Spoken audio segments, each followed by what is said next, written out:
That's what boxing's about. It's like real life. You get knocked down, you get back up and just keep fighting. The day you stay on the ground and give up, then it's over for you. My name's Tomas. I've been teaching boxing for over 24 years. I've had amateur fighters and professional fighters. It's a sport I love.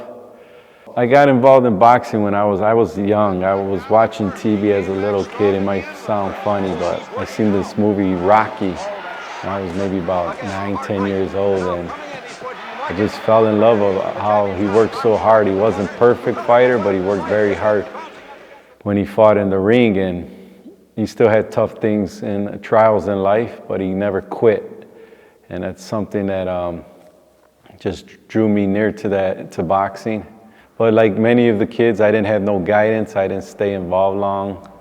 But years later, I had my first son, and at 8 years old, he wanted to box. So I took him boxing in Gary, Indiana, and I used to take him every day. And one day, Coach Taylor there, the head coach, told me that I should get my coach's license and start learning how to coach. And that's how my boxing coaching career began.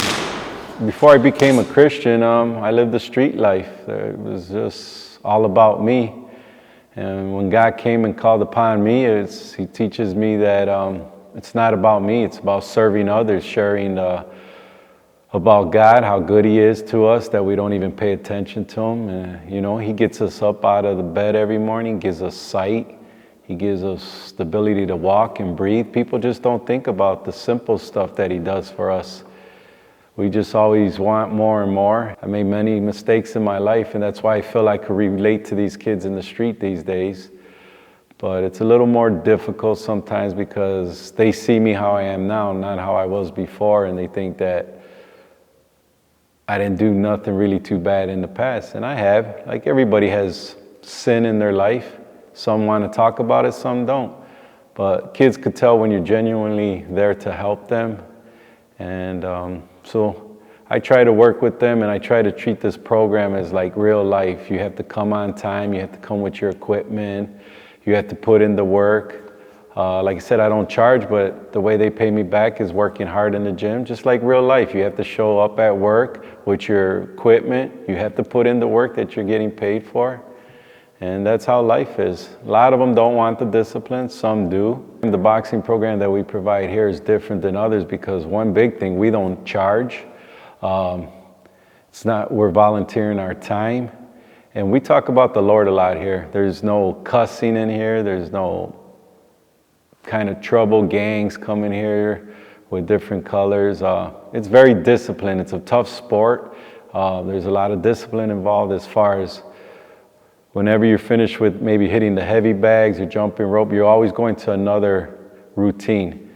You'll get maybe a couple minutes break, but you're here for 2 hours. You work out of those 2 hours, you're going to work at least a good hour and 40 minutes out of that.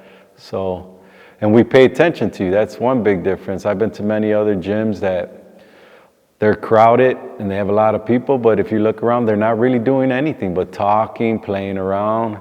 It's just about numbers. Here, if you come here, you're going to learn a lot. It's a lot of hard work, and that's how life is. If you really want to be something, you have to put in the effort. We're here from Monday, Tuesday, Thursday, and Friday from 5 to 7. The program's free.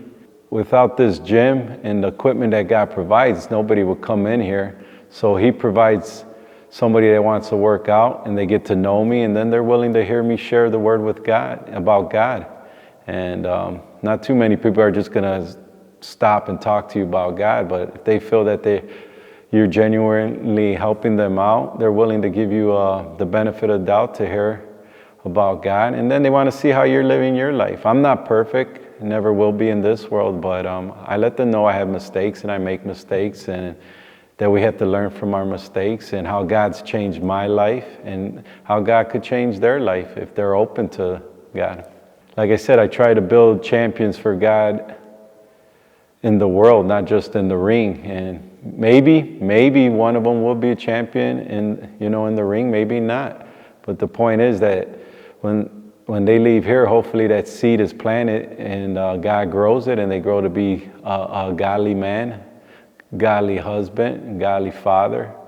You know, that they grow up to be the best that they can when it comes to serving the Lord. It's tough waking up every day and trying to do right. It's easy to get in trouble.